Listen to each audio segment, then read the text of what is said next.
Bonjour.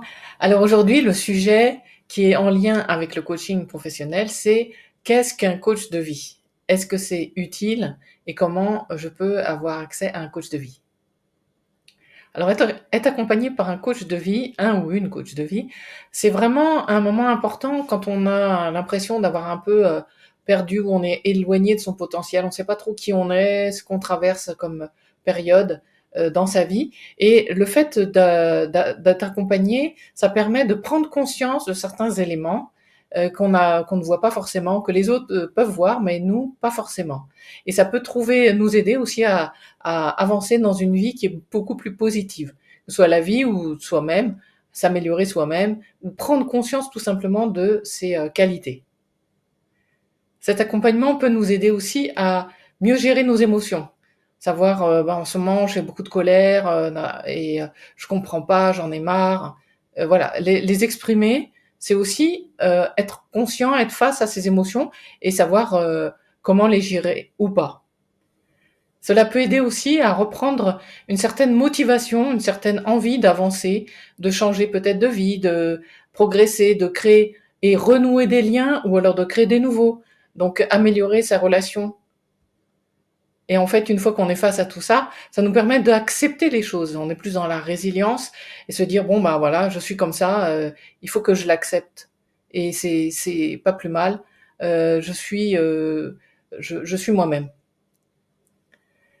Cela peut aussi permettre de gérer, de travailler sur les troubles de l'humeur, les angoisses, les stress, les blocages, les idées arrêtées. Alors, ce qu'on appelle, en fait, en coaching, on parle plutôt de troubles ou de certaines idées arrêtées, en fait, qui font qu'on n'arrive pas à avancer. Donc, le fait de tout mettre sur la table, ça permet de réaliser les choses et de se dire oui, ça j'accepte, ça je n'accepte pas, ça je jette, ça je garde. Donc en fait, c'est un peu une manière de parler de croyances limitantes. Ça, c'est un terme en coaching qui dit, ben voilà, moi j'ai une idée arrêtée, je pense comme ça, et c'est comme ça, c'est pas autrement. Alors que quand on travaille, on évolue un petit peu sur ce point-là, ça permet aussi d'avancer, de se dire, ah oui, j'avais cette idée arrêtée, ben non, en fait, il faut que j'avance.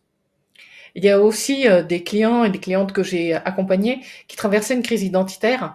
Et là, c'est un sujet très tendu, très pointu, qui peut être complexe à entendre et à creuser, puisqu'on peut partir aussi une partie du passé, même si nous ne sommes pas psychologues, donc c'est plutôt les psychologues qui travaillent sur le passé.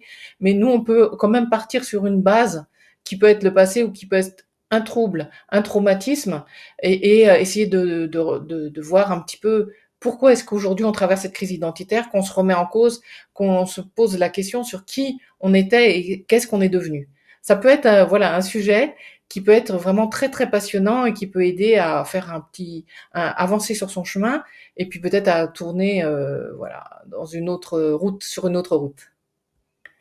Alors donc pour résumer, ça peut être des difficultés qu'on rencontre avec soi-même, mais ça peut être des difficultés qu'on rencontre avec les autres et des choses qui peuvent être un peu compliquées et qu'on n'arrive pas tout simplement à ne pas comprendre. Donc ça peut être l'occasion d'échanger, de travailler sur ça.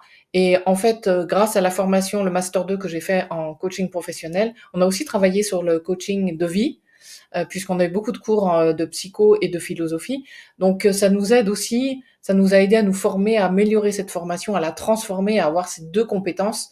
Donc je ne vous cache pas que c'est important aussi, et ça je l'avais dit dans une autre vidéo, qu'il est important d'avoir suivi quand même une formation qui nous a permis de creuser, de réfléchir à certains sujets et d'être après compétent pour vous accompagner.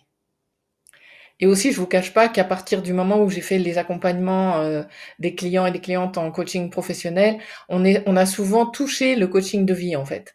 Sur, par exemple, comme je disais tout à l'heure, la confiance en soi, l'estime de soi, en fait, la perte ou les défaillances autour de ça, les dysfonctionnements, etc. C'est vrai que à partir du moment où on parlait de, par exemple, de reconversion professionnelle, la personne me dit non, mais je suis nulle, je suis ceci, j'ai pas ces compétences. Et là, donc, j'ai fait travailler donc l'ensemble des compétences que la personne ne voyait pas ou n'avait jamais imaginé être capable de faire certaines choses. Donc, vous voyez, il y a un lien entre les deux métiers qui peuvent se compléter ou qui peuvent être focusés. L'accompagnement peut être focusé que sur le coaching professionnel, mais il y a souvent un lien entre ces deux types de coaching. Voilà, c'était un petit résumé qui a duré 5 minutes et je voulais savoir si vous étiez intéressé et concerné par cette thématique. En tout cas, je vous souhaite de passer une bonne journée et n'hésitez pas à revenir vers moi. À bientôt!